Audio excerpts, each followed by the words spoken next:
मैं उसे एक बार बता दूं। अ, मैं ट्राई कर सकती हूँ, लेकिन थोड़ा टाइम लगेगा, लेकिन ट्राई कर सकती हूँ एक बार। ओके, मैं सोर्स कोड जो है वो आपका, वो मैं शेयर कर हाँ दूंगा ग्रुप पे। हाँ हाँ, ठीक है। तो कुछ जस्ट डाउट्स है उस, तो मैं पूछ लूँगी। हाँ, उसमें बस एपीआई इंटीग्रेट हो गई थी, बस क्या करना था, एक एडेप्टर बना के रिसाइकलर व्यू ही सेट करना था, और तो कुछ नहीं करना था। लास्ट जो ओके। हमारी क्लास थी ना, तो उसमें बस आपको रिसाइकलर व्यू लगाना था, तो वो आई थिंक आप कर सकते हो। तो ट्राई करना, मैं मतलब मैं ये सोर्स कोड शेयर कर दूंगा। सो हम हाँ, लोग आगे बढ़ते हैं डीआई पे। ऑलरेडी मैंने ये शेयर कर दिया था पीडीएफ, तो इसी सेम को हम देखने वाले हैं, डिपेंडेंसी इंजेक्शन को। सो डिपेंडेंसी इंजेक्शन बेसिकली हमारा जो बॉयलर प्लेट कोड होता है उसको रिड्यूस करने में हेल्प करता है, और इसके अलावा और भी कई सारे एडवांटेजेस हैं, जैसे यहाँ पे लिखे हुए हैं कि हम इसकी हेल्प से कोड को रीयूजेबल कर सकते हैं, एक कोड में बार बार नहीं लिखना पड़ता, और रीफैक्टरिंग भी कर सकते हैं, और टेस्टिंग में भी हमें हेल्प मिलती है बेसिकली। जब हमने अगर हम एंड्रॉयड की टेस्टिंग करते हैं, नॉट मैनुअल, हम यूआई टेस्टिंग की बात नहीं कर रहे हैं, हम बात कर रहे हैं इंस्ट्रूमेंट टेस्टिंग की या यूनिट टेस्टिंग की, तो वहाँ पे जब अगर करते हैं तो हम फेक डेटा बनाना होता है, मॉक डेटा यूज़ करना होता है, तो उस केस में यूज़ करते हैं। वैसे मोस्टली स्टार्टअप अभी टेस्टिंग्स वगैरह पे इतना ध्यान नहीं देते, तो अभी कोई दिक्कत नहीं है। अगर टेस्टिंग नहीं भी आती इनिशियल ईयर्स में तो कोई प्रॉब्लम नहीं है, बट हाँ, इन फ्यूचर आना चाहिए। और अब लाइक लाइक फ्यूचर के जो एडवांस रोल होंगे, सीनियर रोल्स होंगे, उनमें टेस्टिंग की रिक्वायरमेंट होती है। अभी मुझे भी बहुत बेसिक बेसिक टेस्टिंग आती है। तो सबसे पहले ये देखते हैं कि मतलब डीआई का मेन फंडा क्या है।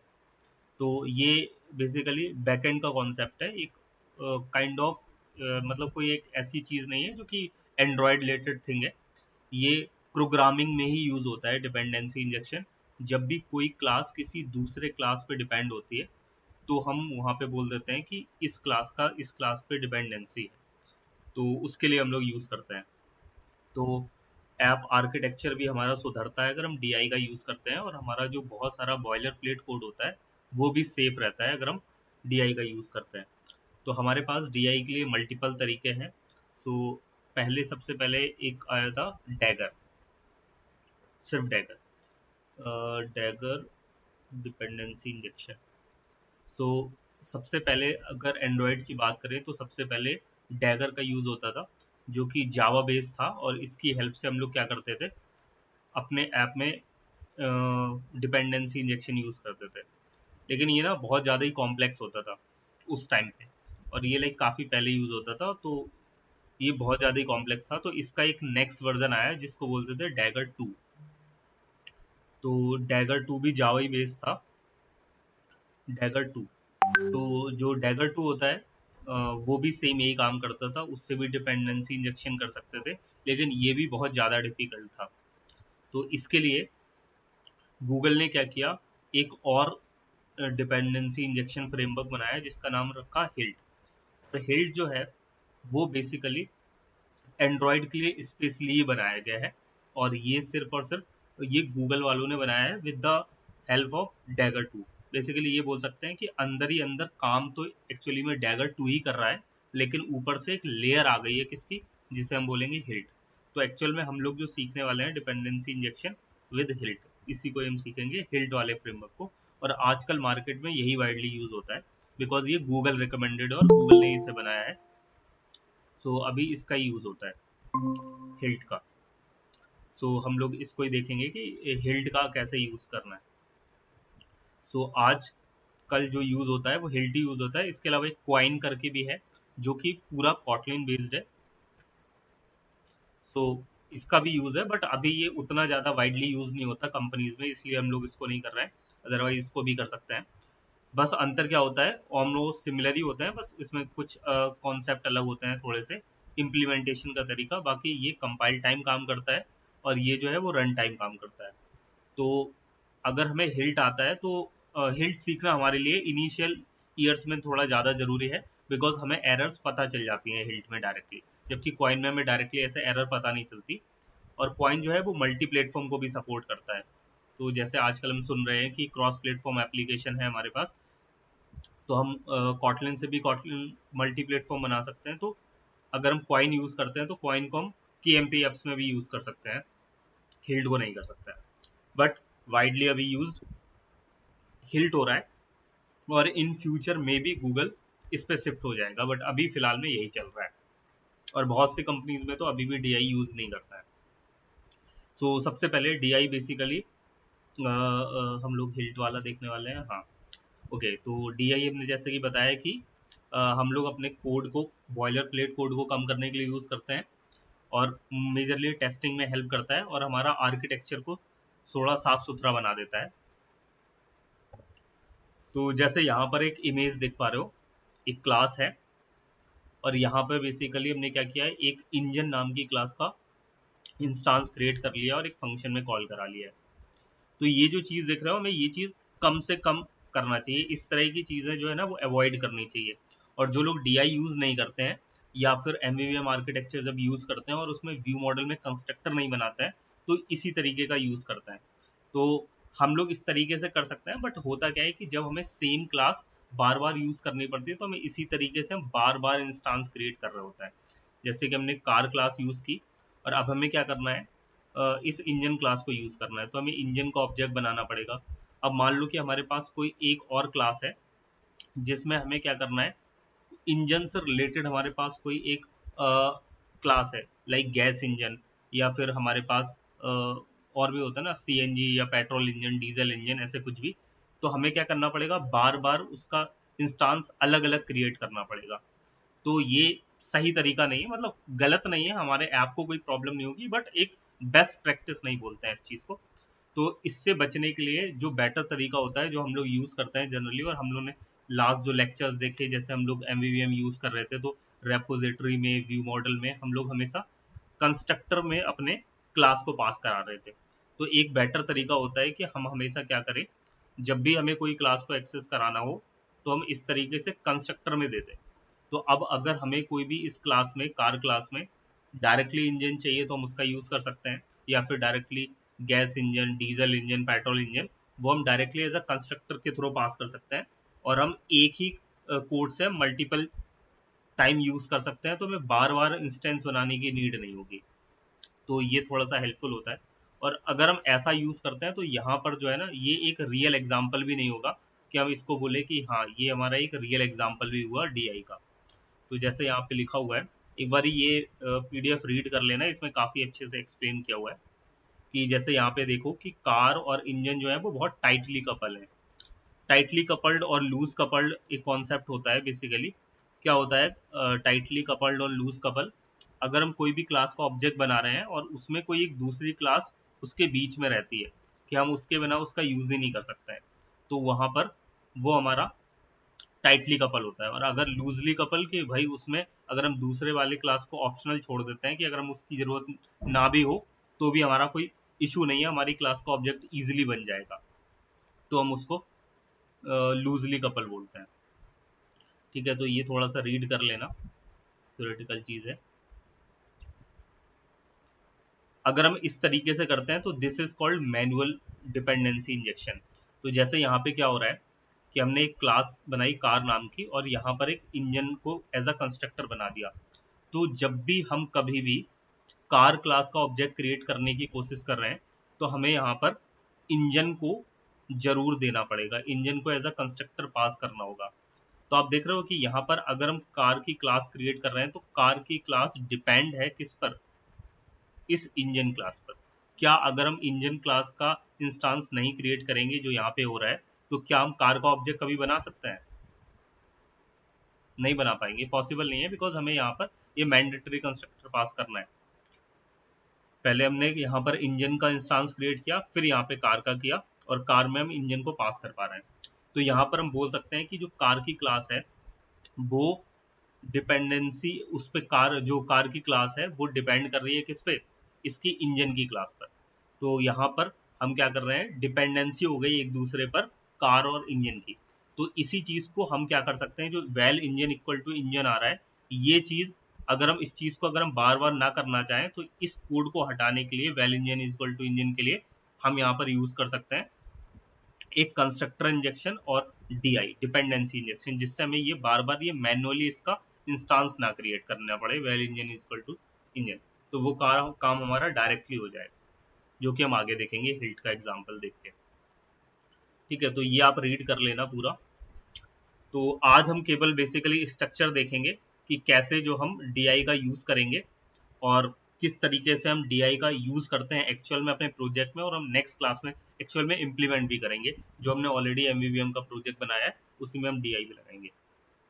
सो हमारे पास दो टाइप के डीआई होते हैं, वो दो तरीके डिपेंडेंसी इंजेक्शन यूज करते हैं।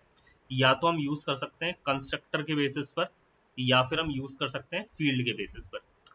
कंस्ट्रक्टर के बेसिस पर और फील्ड के बेसिस में अंतर क्या है कि जब भी हम कभी क्लास का इंस्टांस क्रिएट करते हैं तो एज अ कंस्ट्रक्टर जब कभी भी हम अगर कोई क्लास को या किसी भी मतलब वेरिएबल को या कुछ भी इंटरफेस को एज हम कंस्ट्रक्टर पास करेंगे तो वो हमारा क्या हो जाएगा, कंस्ट्रक्टर इंजेक्शन। जैसे कि अगर हमें ये चीज करनी है तो हमने यहाँ पर इंजन को एज अ कंस्ट्रक्टर पास किया, तो ये यहाँ पर मान लीजिए अगर हम डीआई यूज करते हैं तो यहाँ पर बन जाएगा हमारा कंस्ट्रक्टर इंजेक्शन। ठीक है, और दूसरा एक होता है फील्ड इंजेक्शन। तो बहुत सी क्लासेस ऐसी होती हैं, जैसे कि क्या आप देखा होगा आपने कभी, हमारे पास एक्टिविटी रहती है एक्स या फ्रेगमेंट रहता है, तो हम लोग डायरेक्टली एक्टिविटी पर फ्रेगमेंट पर क्या हम उनके अंदर directly as a constructor create कर सकते हैं। मेन एक्टिविटी के अंदर या हमने कोई एक्टिविटी बनाई है उसका हम कंस्ट्रक्टर क्रिएट कर सकते हैं, या हमने कोई सर्विस बनाई है या हमने कोई ब्रॉडकास्ट रिसीवर बनाया है, कैसा पॉसिबल है बताओ। ऐसा कभी आपने देखा है जिसमें एक्टिविटी में फ्रेगमेंट में सर्विस में हमने कंस्ट्रक्टर का यूज किया हो।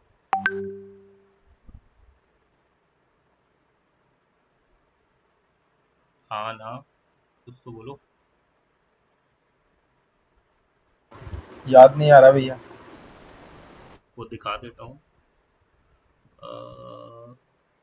हम लोगों का लास्ट प्रोजेक्ट ये था, तो मेन एक्टिविटी में है, तो क्या मेन एक्टिविटी में कंस्ट्रक्टर क्रिएट कर सकते हैं ऐसे?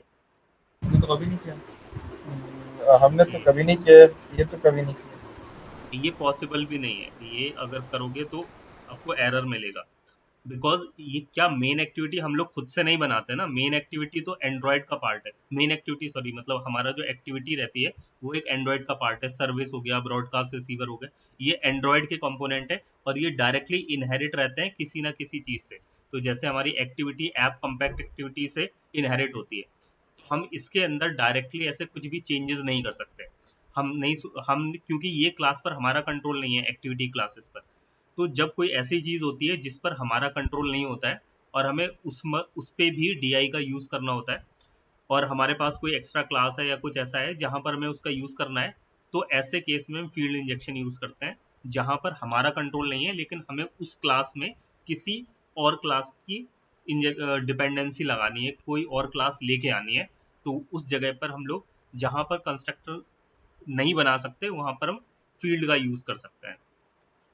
तो इस तरीके से जैसे यहाँ पर लेट इनिट वेर इंजन है, सिमिलरली इसी तरीके से हम लोग यहाँ पर क्या कर सकते हैं, क्लास को डिफाइन करेंगे और बस यहाँ पे एक इंजेक्ट कीवर्ड लगा देंगे तो वो हमारा फील्ड इंजेक्शन हो जाएगा। कंस्ट्रक्टर तो डायरेक्टली एज अ कंस्ट्रक्टर पास करते हैं ये वाला, तो ये हमारा हो जाएगा कंस्ट्रक्टर इंजेक्शन। और जब हम ये चीज करेंगे, जब हमारे पास कोई ऐसी क्लास होगी जहां पर हम डायरेक्टली नहीं बना सकते, तो वहां पर हम लोग ये यूज कर सकते हैं फील्ड वाला इंजेक्शन। वैसे जनरली हमारा जो नॉर्मल एप्लीकेशन में ओवरऑल हमारा काम हो जाता है कंस्ट्रक्टर इंजेक्शन से, रेयरली हम लोग इसका भी यूज करते हैं कभी कभार। ठीक है, तो एक तो ये तरीका हो गया हमारा कंस्ट्रक्टर और फील्ड, मेनली दो ही तरीके होते हैं और इन्हीं दोनों को अगर हम कर लेते हैं, जनरली हम कंस्ट्रक्टर का यूज करेंगे और कंस्ट्रक्टर का यूज अगर हम कर लेते हैं और फील्ड का यूज कर लेते हैं तो हमारा ओवरऑल काम हो जाता है ऊपर ऊपर से डीआई वाला। अब इसमें प्रॉब्लम तब आती है जब हम कोई थर्ड पार्टी सर्विस का यूज करते हैं या फिर हम इंटरफेस का यूज़ करते हैं, तब थोड़ा सा हमें कुछ कोड लिखना पड़ता है, देन उसके बाद ही हम DI कर सकते हैं। इसके अलावा एक और तरीका होता है, एक और पैटर्न होता है बेसिकली, जिसको बोलते हैं सर्विस लोकेटर। ये एंड्रॉयड में उतना ज़्यादा वाइडली यूज़ नहीं होता, हम लोग DI पैटर्न ही यूज़ कर सकते हैं, करते हैं जनरली, डिपेंडेंसी इंजेक्शन। तो एक बार इसको देख लेना, सर्विस लोकेटर, ऑल्दो ये कोई यूज़ नहीं करता, बट पढ़ लेना खुद से अगर इंटरेस्ट हो तो सर्विस लोकेटर के बारे में।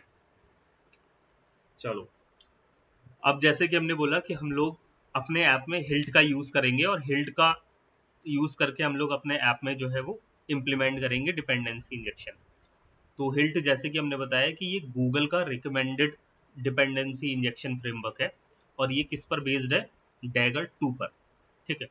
सो डैगर 2 के बाद अगर हम डैगर 2 यूज़ करते हैं, वो उसके उसके ऊपर जस्ट एक लेयर बनी हुई है, एक्चुअल में बिहाइंड द सीन ये डैगर 2 ही काम कर रहा है। तो पहले क्या होता था, सबसे पहले मैनुअल डिपेंडेंसी इंजेक्शन होता था। अगर आप मैनुअल नहीं करना चाहते, जो कि मैनुअल ऑलरेडी हमने करा हुआ है, जब हम लोग ने ये वाला एग्जाम्पल देखा हुआ है, ये एरर क्यों आ रहा है, ओके, हम लोगों ने यहाँ पर जैसे कि रेपोजिटरी बनाई है, और इसके अलावा हम लोगों ने जब व्यू मॉडल क्रिएट किया था, तो जब हमने व्यू मॉडल बनाया था, और यहाँ पर व्यू मॉडल को जब हमने एक्टिविटी में इनिशियलाइज किया था, तो हमको यहाँ पर 2-3 चीज़ें क्रिएट करनी पड़ी थी। लाइक सबसे पहले हमें फैक्टर अपने इंटरफेस को इनिशियलाइज कराना पड़ा था, रिपोजिटरी को इनिशियलाइज कराना पड़ा था, and then with the help of view model factory हमने व्यू मॉडल का इंस्टांस गेट कर पाया था। तो ये सारी चीज़ें हमने की थी। तो यहाँ पर हमने बेसिकली क्या किया था, एक मैनुअल DI का यूज़ किया था। तो पहले यही होता था, मैनुअल डिपेंडेंसी इंजेक्शन। फिर उसके बाद हमारे पास अगर हमें डिपेंडेंसी इंजेक्शन यूज़ करना है, तो जावा बेस्ड प्रोजेक्ट में लोग यूज़ करते थे डैगर, बट डैगर बहुत ज़्यादा डिफिकल्ट था, इसलिए लोग इसका यूज़ नहीं करते थे। फिर उसके बाद आया डैगर 2, जिसने डैगर को थोड़ा सा ईजी किया, बट डैगर 2 भी काफ़ी कॉम्प्लेक्स था, तो इसलिए गूगल ने फिर एक, और जावा को हटाने के लिए और जावा बेस्ड प्रोजेक्ट की जगह कॉटलिन में यूज़ कराने के लिए गूगल ने रिकमेंड किया कि हम हिल्ट यूज़ करेंगे। बट आज के टाइम पे अगर आप देखोगे, तो हिल्ट भी जो है वो एक तरीके से डेप्रिकेट हो गया है। तो मे बी ऐसा सुन रहे हैं कि इन फ्यूचर जो है वो गूगल जो है वो यूज़ करेगा फाइन को इन फ्यूचर, बट अभी तो जैसे ये कोड लैब है जो कि गूगल पहले खुद ही देता है, मतलब जब हिल्ट सीखना होता था, तो अब देखो यहाँ पर भी इन्होंने डेप्रिकेट यूज़ करने लगे हैं, पहले ऐसा नहीं था। तो मे बी ऐसा लग रहा है कि हिल्ट भी इन फ्यूचर जो है वो हट जाएगी, और इसकी जगह पे क्वाइन यूज़ होगा, क्वाइन डिपेंडेंसी इंजेक्शन, क्योंकि ये KMP को सपोर्ट करता है। बट जैसे कि हमने बोला कि अभी भी मोस्टली कंपनीज अगर DI का यूज़ हो रहे हैं, मतलब कंपनीज में, तो वहाँ पे जनरली अभी भी आज के टाइम पे हिल्ट का यूज़ कर रहे हैं, तो इसलिए हम लोग भी हिल्ट को देखने वाले हैं।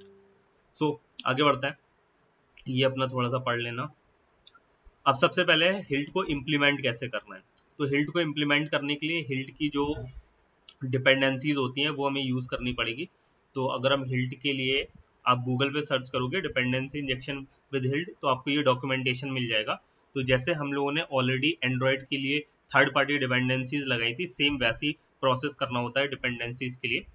बस करना क्या होता है, अंतर होता है कि जैसे अभी सबसे पहले आप लोग प्लगइन्स यूज़ नहीं करते हैं थर्ड पार्टी के लिए, लेकिन जब हम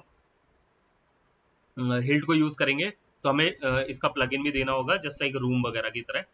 तो हमें क्या करना होता है, हमारा जो रूट लेवल प्रोजेक्ट होता है वहाँ पे हमें क्या करना होगा, सबसे पहले प्लगइन में ये पुट करना होगा। यहाँ पे 2 टाइप के होते हैं, प्रोजेक्ट लेवल, एक मॉड्यूल लेवल। तो जो ये प्रोजेक्ट वाला होता है इसी को हम लोग रूट लेवल बोलते हैं। तो यहाँ पर प्लगइन्स में डालना होगा। ये जो प्रोजेक्ट होता है ये हमारे टोटल कंप्लीट प्रोजेक्ट को डिनोट करता है, और ये जो होता है मॉड्यूल लेवल या ऐप लेवल, ये सिर्फ और सिर्फ इतने पैकेज को, ये जो फोल्डर होता है ऐप पैकेज, इसको डिनोट करता है। तो इसके अंदर हम जो भी चेंजेस करते हैं मॉड्यूल ऐप के अंदर, वो सिर्फ और सिर्फ इस ऐप वाले फोल्डर के अंदर काम करेंगे, इसके अलावा काम नहीं करेंगे। लेकिन अगर हम इस प्रोजेक्ट में करेंगे तो हमारे पूरे एक्चुअल प्रोजेक्ट में वो रिफ्लेक्ट होता है। तो ये प्लगइन हमें यूज़ करना होता है अपने रूट लेवल, मतलब कि हमारे प्रोजेक्ट लेवल के ग्रेडल फाइल में। तो ये पुट करना है प्लगइन, वर्जन चेक कर लेना लेटेस्ट कौन सा है, अभी 2.5 ही दे रहा है। तो एंड इसके अलावा ये हमारे ऐप लेवल ग्रेडल में हमें ये देना होगा, ये प्लगइन। और यहाँ पर इम्प्लीमेंटेशन और कैप्ट। तो बेसिकली कुछ एनोटेशंस होते हैं, कैप्ट, KSP, शायद नाम सुना है सर, कैप्ट, KSP, जब आप यूज करते हो डिपेंडेंसीज वगैरह। तो हम यहाँ पर जो कैप्ट होता है, अभी भी जो हिल्ट है वो अभी भी कैप्ट में ही सपोर्ट कर रहा है। ये एनोटेशन प्रोसेसिंग होती है, एक कैप्ट होती है और एक KSP होती है। KSP जो है वो कॉटलिन स्पेसिफिक है और कैप्ट जो है वो जावा बेस्ड है। तो अभी भी जो कॉटलिन है, वो जो हिल्ट है वो अभी भी कैप्ट पर ही है, KSP पर सपोर्ट नहीं करता। तो हम इसीलिए यहाँ पर कैप्ट यूज करेंगे। और यहाँ पर डिपेंडेंसीज में इंप्लीमेंट करना होता है ये दोनों, और ऊपर प्लगइन्स में ये डाल देंगे। और अगर फिर भी नहीं आता है तो यहाँ पर ये कैप्ट करेक्ट एरर टाइप को ट्रू कर देंगे। तो आपका जो है वो DI जो है वो डिपेंडेंसी इंजेक्शन विद हिल्ट जो है वो सेटअप हो गया है, मतलब थर्ड पार्टी डिपेंडेंसी सेटअप हो गई एक तरीके से। अब उसके बाद नेक्स्ट क्या काम करना होता है? नेक्स्ट काम करना होता है हमें एक एप्लीकेशन क्लास बनानी होती है, जो कि हम लोगों ने लास्ट क्लास में नहीं देखा। वैसे हम इस चीज को भी बता सकते थे एप्लीकेशन क्लास को। तो होता क्या है कि हमें पूरे एप्लीकेशन पे अभी क्या होता है, आप लोगों ने ऑलरेडी कॉन्टेस्ट पढ़ा हुआ है, क्योंकि जब हम लोग कोई भी किसी भी जब हम कोई भी स्पेसिफिक चीज की इंफॉर्मेशन चाहिए होती है हमें, तो हम कॉन्टेस्ट पास करते थे। तो जैसे अगर हमने ग्लाइड यूज किया था वहां पर पास किया था, इसके अलावा हम लोगों ने एडेप्टर बनाया था तो वहां पर कॉन्टेस्ट पास किया था, और कॉन्टेस्ट का हम लोग यूज भी करते हैं। तो कॉन्टेस्ट के बहुत सारे टाइप होते हैं। एक तो हमारा नॉर्मल कॉन्टेस्ट होता है जो सिर्फ स्पेसिफिक हमारे उस लाइक उससे रिलेटेड हो गया, अगर हमने कोई एक व्यू बनाया उसका कॉन्टेस्ट हो गया। इसके अलावा कभी कभी हमें पूरे लाइफ साइकिल का, जैसे अगर हम टोस्ट वगैरह क्रिएट करते हैं तो हमें कॉन्टेस्ट देना पड़ता है। अगर मैं ऐसे टोस्ट करता हूँ तो देखो यहाँ पर मैं कॉन्टेस्ट देना है। तो अगर हम यहाँ पर सिर्फ और सिर्फ @ के साथ मेन एक्टिविटी, तो यहाँ पर हम सिर्फ और सिर्फ मेन एक्टिविटी का कॉन्टेस्ट पास कर रहे हैं। इसके अलावा एक होता है एप्लीकेशन कॉन्टेस्ट, जो हम लोग पूरे एप्लीकेशन का, अगर हम ये एप्लीकेशन कॉन्टेस्ट दे देते हैं, दैट मीन्स कि ये जो टोस्ट है वो एप्लीकेबल है हमारे, इसके पास इंफॉर्मेशन आ गई पूरे कंप्लीट एप्लीकेशन की, और ये एक तरीके से पूरे एप्लीकेशन की इंफॉर्मेशन जो है वो एक्सेस कर सकता है और रख सकता है। सो जनरली अवॉइड करना होता है कि हमें जहां पर जिस कॉन्टेक्स्ट की रिक्वायरमेंट हो उसी कॉन्टेक्स्ट को देना चाहिए। तो वही चीज, उसके लिए यहाँ पर एक जनरलाइज क्लास हम लोग बना सकते हैं जिसको हम बोलते हैं एप्लीकेशन क्लास। एप्लीकेशन क्लास क्या होती है? एक ऐसी क्लास होती है जहां पर हम क्या कर सकते हैं, जब हमारा ऐप ओपन होगा तो सारे कॉन्टेक्स्ट का जो एक्सेस रहता है वो एक क्लास के पास हम बनाना चाहते हैं। तो उसके लिए हम एक एप्लीकेशन क्लास क्रिएट कर देते हैं, तो जिसका नाम हम कुछ भी रख सकते हैं। जैसे हम लोग बनाएंगे क्लास एग्जाम्पल एप्लीकेशन और इसको इनहेरिट कराएंगे एप्लीकेशन से, तो पूरे एप्लीकेशन का एक्सेस जो होगा वो इस एग्जाम्पल एप्लीकेशन के पास आ जाएगा। तो इससे होगा क्या, और इसे बेस क्लास भी बोलते हैं, इससे होगा क्या कि जब भी आप अपना ऐप ओपन करोगे तो सबसे पहला जो इंस्टांस क्रिएट होगा वो इसी एग्जाम्पल एप्लीकेशन का होगा। तो इससे क्या होगा, जब भी आपको कोई भी थर्ड पार्टी या कोई भी क्लास का या कुछ भी चीज का एक्सेस करना हो या उसका इंस्टांस क्रिएट कराना हो, तो सबसे पहले हम यहाँ करा सकते हैं और उसके बाद वो ऑटोमेटिकली हमारे पूरे ऐप के अंदर हो जाएगा।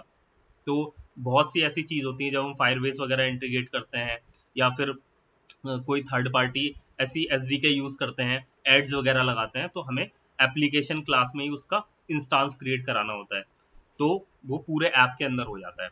तो जब भी आप हिल्ट यूज करोगे तो आपके लिए एक एप्लीकेशन बनाना जरूरी होता है, एप्लीकेशन क्लास। हम लोग यहाँ पर भी बना सकते थे इस वाले क्लास में, but I forget to create application class, क्योंकि यहाँ पे हमें इसकी जरूरत नहीं पड़ रही थी। और यहाँ पर कुछ हिल्ट में क्या होते हैं, हमें कुछ एनोटेशन मिलते हैं, और वो सिर्फ नाम से वो मतलब अगर हम वो एनोटेट यूज करेंगे तो उससे क्या हो जाएगा, हमारा वो एनोटेशन वो उसके नाम से उसका काम डिनोट करते हैं। जैसे कि हमने एक एप्लीकेशन क्लास बनाई, जैसे यहाँ पर हमने एक एप्लीकेशन क्लास बनाई है, तो इस क्लास में हम एक एनोटेशन दे रहे हैं हिल्ट एंड्रॉयड ऐप। तो इसका मतलब जैसे कि हमने बताया कि ये पूरे एंड्रॉयड ऐप के लिए है, तो अगर हम हिल्ट यूज करेंगे तो हिल्ट के पास अब एक्सेस आ गया पूरे एंड्रॉयड ऐप का।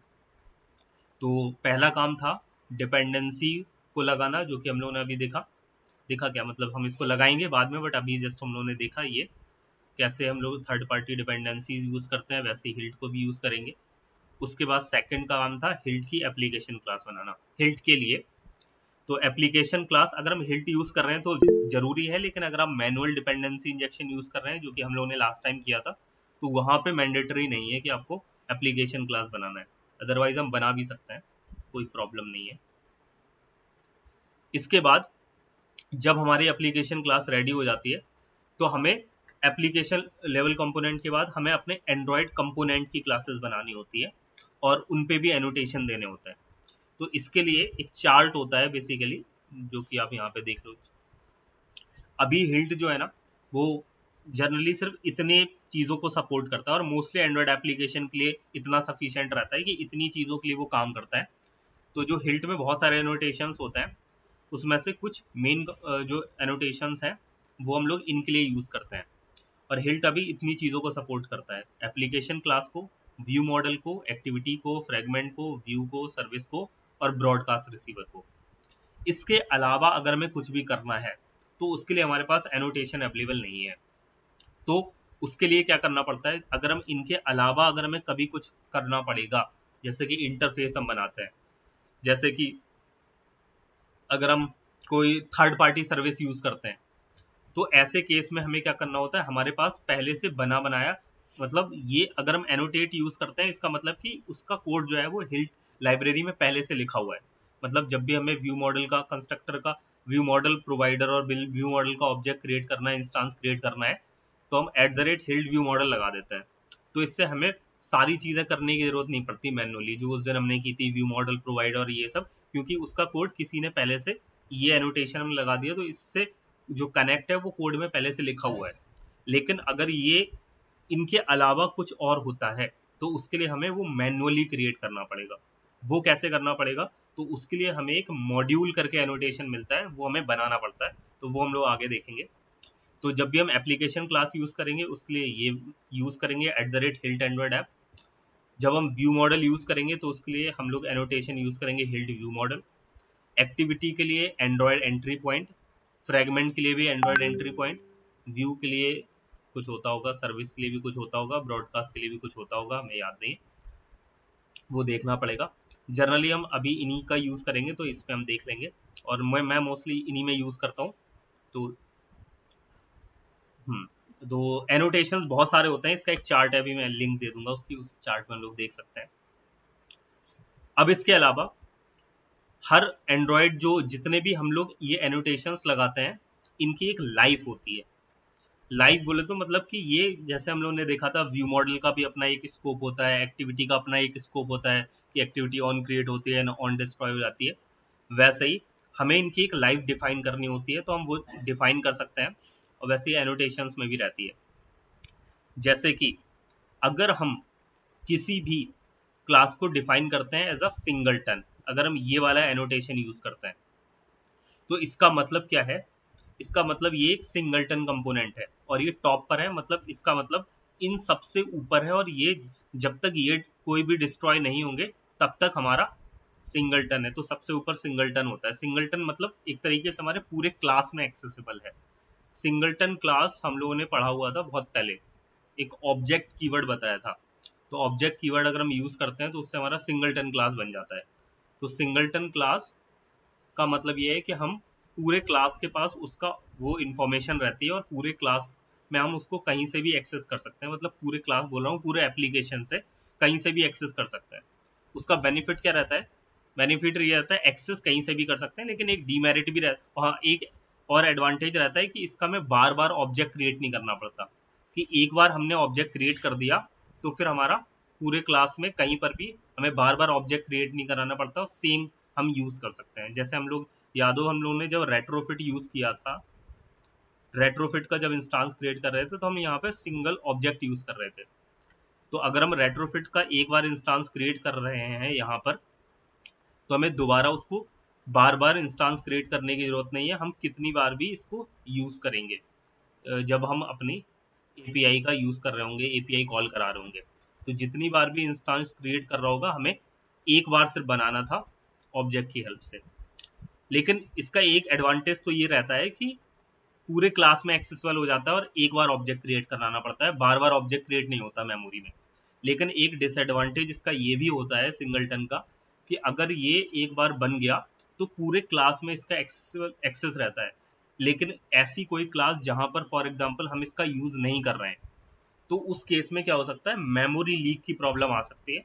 तो वो एक एडवांस कॉन्सेप्ट है कि मेमोरी लीक होता है जब भी हम ऐप को क्लोज कर रहे हैं या ऐसी क्लास में जा रहे हैं, ऐसी एक्टिविटी में जा रहे हैं जहां उसकी नीड ही नहीं है, तो भी कहीं ना कहीं वो मेमोरी रखे हुए है क्योंकि उसका अपने ऑब्जेक्ट बना के रखा हुआ है, तो कहीं ना कहीं वो एक तरीके से थोड़ी सी मेमोरी कंज्यूम कर रहा है। तो ये हमें देखना होता है कि सिंगलटन किसको बनाना है किसको नहीं बनाना है।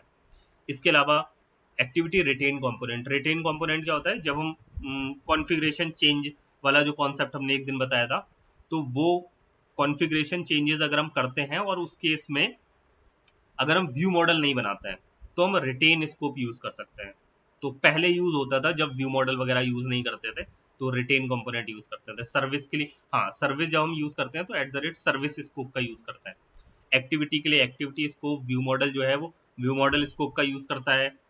फ्रेगमेंट जो है फ्रेगमेंट स्कोप का यूज कर सकता है। ये सारे एनोटेशन है, जस्ट फॉर एग्जांपल इनका हम यूज नहीं करते हैं। मेजरली हम लोग सिंगलटन यूज करते हैं, और अगर हम स्पेसिफिक कहीं यूज करना चाहें तो हम व्यू मॉडल कंपोनेंट, या अगर हम एक्टिविटी यूज कर रहे हैं तो एक्टिविटी कंपोनेंट यूज कर सकते हैं। वैसे मोस्टली सिंगलटन यूज होता है क्योंकि सिंगलटन में हम सेफ रहते हैं, हमारा ऐप क्रैश नहीं होता है। फॉर एग्जाम्पल जैसे मान लो कहीं पर हमने अपने हिल्ट को यूज किया और वहां पर हमने अपने इस ऑब्जेक्ट वाले जो रेट्रोफिट को हमने कंपोनेंट बनाया, इस रेट्रोफिट को हमने डिफाइन कर दिया एज अ एक्टिविटी कंपोनेंट। तो इसका मतलब क्या है, ये एक एक्टिविटी स्कोप हो गया। तो एक्टिविटी हमारी कब किल होती है, एक्टिविटी खत्म कब होती है, एक्टिविटी लाइफ साइकिल आप लोगों ने पढ़ी है, तो एक्टिविटी खत्म कब होती है,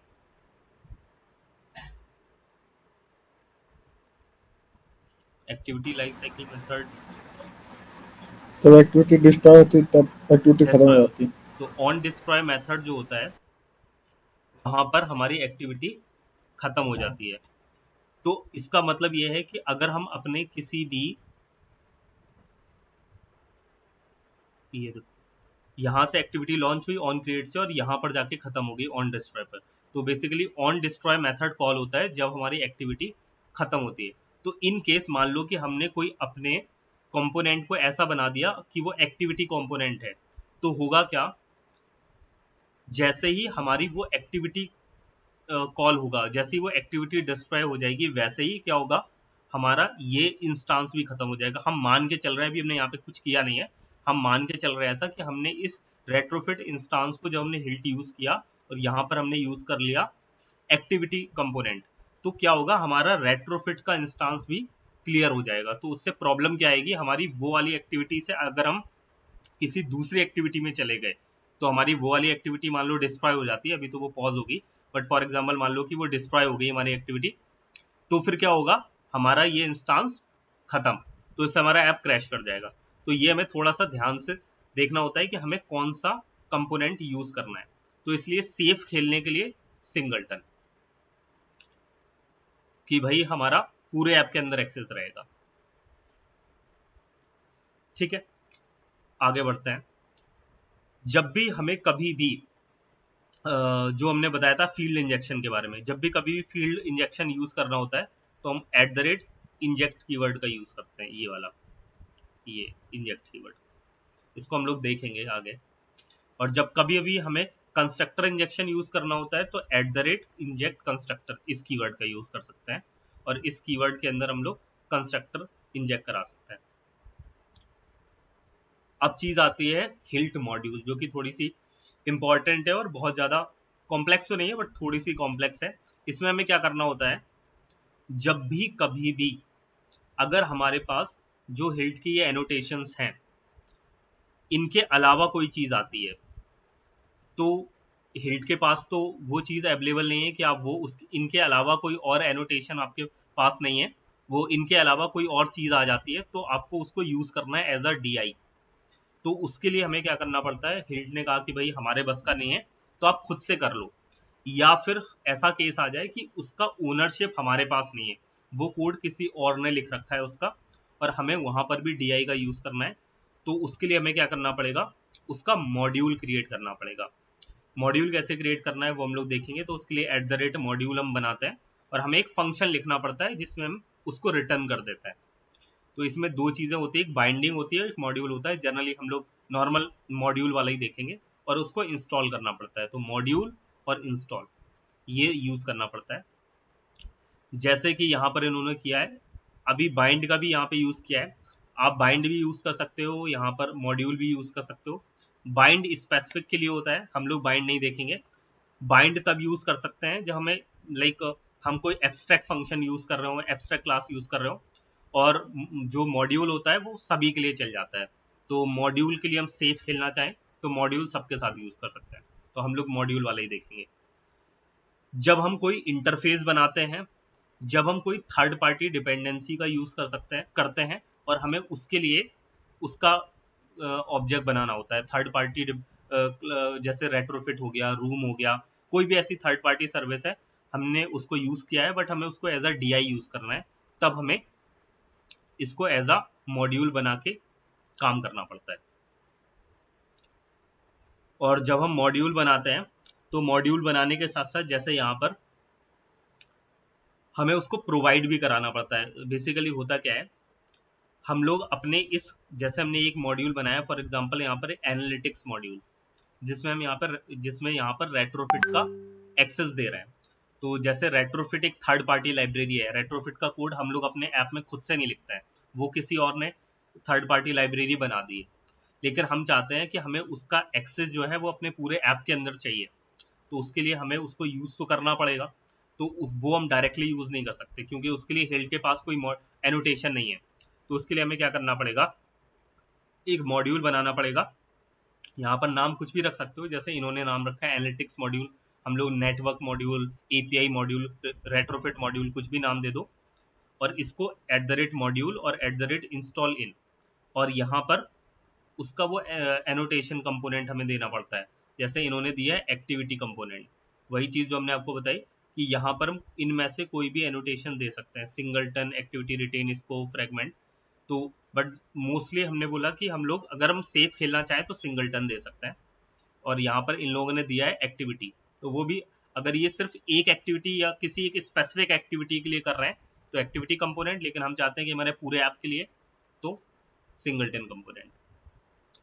अब यहाँ पर एक @provide एनोटेशन भी देना होता है जब हमें जिसको ऑब्जेक्ट जिसका रिटर्न करना होता है। जैसे यहाँ पर हम रिटर्न क्या कर रहे हैं, रेट्रोफिट का बिल्डर कर रहे हैं with help of analytics service. तो हम एक्चुअली में इस एनालिटिक्स सर्विस का जो API इंटरफेस वाली क्लास बनती है, या जो हम जैसे यहाँ पे इन्होंने एक सर्विस क्लास बनाई है, इसका रिटर्न कर रहे हैं। तो जब भी हम इसका यूज करना चाहेंगे तो हम @provide फंक्शन करके इसका हम डिपेंडेंसी सर्विस को रिटर्न कर पाएंगे @provide। तो मॉड्यूल आप एक बना सकते हो, उसके अंदर ऐसे कितने भी प्रोवाइड बना सकते हो, जैसे एक एनालिटिक्स सर्विस के लिए हो गया, API के लिए हो गया, कोई इंटरफेस के लिए होगा, ऐसे कितने भी बना सकते हो। बट सजेस्टेड रहता है कि हम स्पेसिफिक के लिए बना सकते हैं, नेटवर्क के लिए अलग बना सकते हैं, डेटाबेस के लिए अलग बना सकते हैं, ताकि हमारा कोड सेपरेट रहे। तो इसको हम लोग देखेंगे थर्ड पार्टी के लिए भी। कभी कभी एक केस ऐसा आ जाता है, ये फिलहाल अभी आपके लिए इतना कुछ खास इंपॉर्टेंट नहीं है, ऐसा कोई केस आ जाए जिसमें हमारे पास सेम यूज हो रहे हो। जैसे हमारे पास जैसे ये मान लो कि एक क्लास है कोई और उसमें सेम टाइप रिटर्न कर रहा होता है, ऐसा कुछ केस, तो हम लोग वहां पर क्या कर सकते हैं, एक तो होता है नेम्ड एनोटेशन होता है और एक क्वालिफायर होता है। तो आप क्वालिफायर रिटेंशन में उसका नेम दे सकते हो कुछ भी, या फिर एक और होता है जिसमें NAMD नेम्ड करके नेम पास कर सकते हो। तो उसमें क्या होता है कि हम प्रॉपर नेम दे सकते हैं कुछ भी, और एक क्वालिफायर भी दे सकते हैं। तो ये फिलहाल जब मल्टीपल हो जाते हैं तब यूज करते हैं, बट फिलहाल इतनी कुछ खास रिक्वायरमेंट होती नहीं है। हम लोग नाम ऐसा कुछ बदल लेते हैं या फिर डिफरेंट टाइप चेंज कर लेते हैं, तो इतना कुछ खास रिक्वायर्ड नहीं है। बट हाँ, जब ऐसा कोई केस बनता है तो हम लोग इसका यूज कर सकते हैं। फिलहाल आपके लिए इतना भी फिलहाल बिगिनर बेसिस पर देखें तो इतनी रिक्वायरमेंट नहीं होती है इसकी। और जो इन जनरल जैसे इनिशियली जैसे क्या होता है कि हमें जो जो चीज़ों की रिक्वायरमेंट होती है उसके कोड जो है वो DI करने के लिए हमें जनरली मिल जाते हैं सेम टू सेम। हमें कैसे इसका प्रोवाइड बनाना होता है, कैसे फंक्शन बनाना होता है। जैसे हम लोग जब इसका यूज करेंगे रेट्रोफिट इंस्टांस का, जब हम लोग क्रिएट करेंगे, क्योंकि इसका डायरेक्टली एनोटेशन हिल्ड के पास नहीं है, तो ये एक थर्ड पार्टी चीज़ है। तो अब इसमें हमने HTTP लॉग यूज़ किया है, OKSTTP क्लाइंट यूज़ किया है। तो अब हमें नहीं पता कि इसका प्रोवाइडर कैसे बनेगा, तो इसके लिए हम डायरेक्टली गूगल कर सकते हैं, तो वो हमें मिल जाते हैं इसके कोड, तो हम लोग यूज़ कर सकते हैं डायरेक्टली, वो फंक्शन में मिल जाते हैं कि हमें कैसे रिटर्न करना है, इस बिल्डर का कैसे बनाना है। तो इनिशियली हम लोग वो भी यूज़ कर सकते हैं कि अगर हमें नहीं समझ आ रहा है कैसे हम मॉड्यूल बनाएं, तो हम गूगल कर सकते हैं। जैसे ये रेट्रोफिट का दिया हुआ है कि रेट्रोफिट का ऐसे बनेगा, इस तरीके से, और ये एक बार देख लेना। और वही सेम चीज़ इसके स्कोप्स हैं कि कब कौन सा स्कोप रहता है, कौन सा स्कोप कब यूज़ होता है, व्यू के लिए, सर्विस के लिए, एक्टिविटी के लिए, ठीक है। और ये देने जरूरी होता है, ये पता होने चाहिए। अगर हम एप्लीकेशन यूज़ कर रहे हैं तो वो सिंगलटन कंपोनेंट रहता है और हम ये वाला एनोटेशन यूज़ करेंगे। एक्टिविटी जो होता है, एक्टिविटी रिटेन कंपोनेंट को यूज़ करता है, ये एनोटेशन यूज़ होगा। व्यू मॉडल के लिए ये, एक्टिविटी के लिए ये, तो ये हम दे सकते हैं। बाकी ये एक चार्ट है,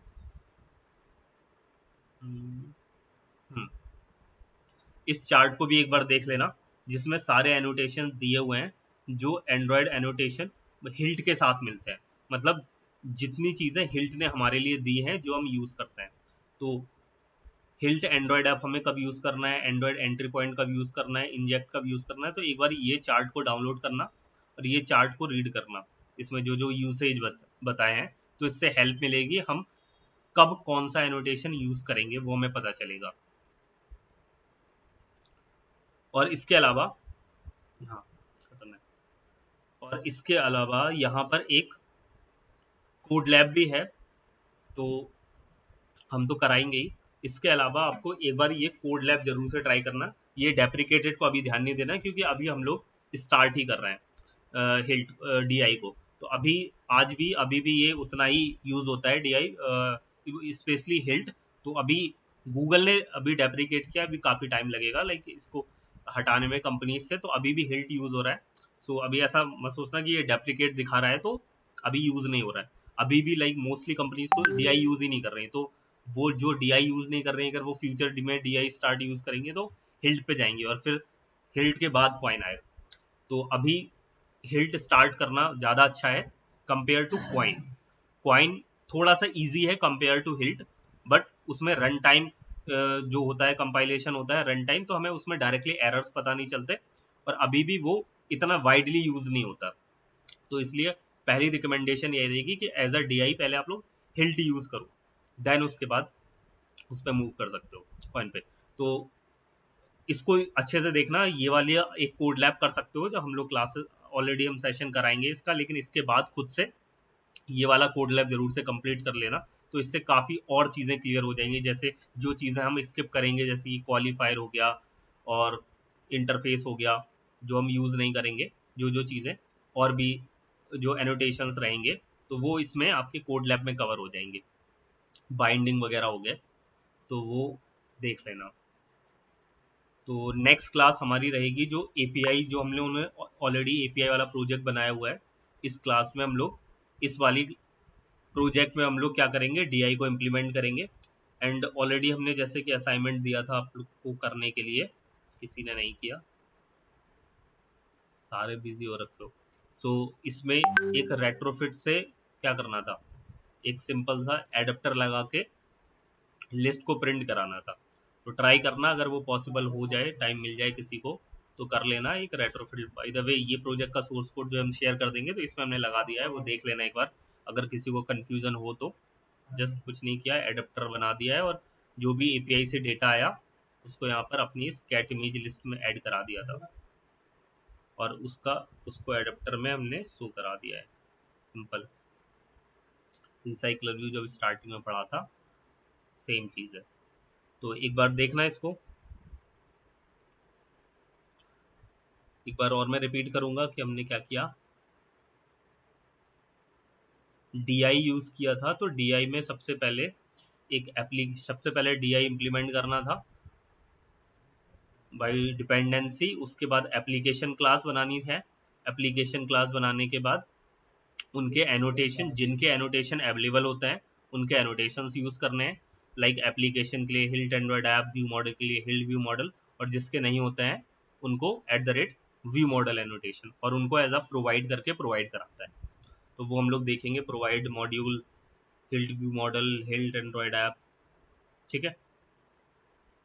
तो देखना हिल्ट DI का कुछ आइडिया में भी लगा होगा, थोड़ा सा कॉम्प्लेक्स है और हमें भी काफ़ी टाइम लगा था हिल्ट को समझने में, तो हो सकता है कि आप लोगों को भी थोड़ा टाइम लग जाए, लेकिन ये है कि अगर हम मल्टीपल टाइम ये वाला जो कोड लैब है इसको पढ़ेंगे मल्टीपल टाइम तो समझ आ जाता है फिर। और सेम चीज़ जब हम बार बार रिपीट करते हैं तो फिर वो आ जाती है।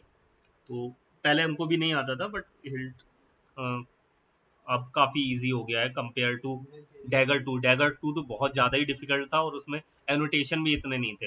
हिल्ट ने हमारे लिए बहुत काम आसान कर दिया, जैसे कि एक्टिविटी व्यू मॉडल इन सब के लिए एनोटेशन दे रखे हैं। पहले ऐसा नहीं था, तो पहले और ज़्यादा मुश्किल होता था, हर चीज़ के लिए मॉड्यूल करना पड़ता था, तो वो तो हमारे बिल्कुल ही सर से ऊपर चला गया था। तो डैगर टू तो लाइक जो सीनियर डेवलपर्स हैं उनको भी नहीं आता, लाइक 8-9 साल एक्सपीरियंस वालों को भी, वो इसीलिए गूगल ने थोड़ा सा ईजी करके हिल्ट बना दिया है। तो हिल्ट तब भी काफ़ी इजी है, लाइक आ जाएगा, हम लोग ट्राई करेंगे कि समझ आ जाए। बाकी एक प्रैक्टिस करोगे, 1-2 प्रैक्टिस तो फिर हो जाएगा। तो नेक्स्ट क्लास हम लोग रखेंगे आपका कब है प्रैक्टिकल प्रोजेक्ट, क्या था हेमंत? 25 को था तो कल ही था, कल ही है। आप 27, 28, 29 अभी ये एक्चुअल वेट देखिए ना, नहीं, अगले एग्जाम 2 को रहेंगे, 2 और 3 तो 26 से 27 1800 ग्राम करिए ना, 1800 ग्राम का कोई सा भी चलेगा। चलेगा। ओके, तो 26 रख ले हम लोग। हाँ आप रखो, ये देखना 26 रखिए। ओके, तो नेक्स्ट हम लोग 26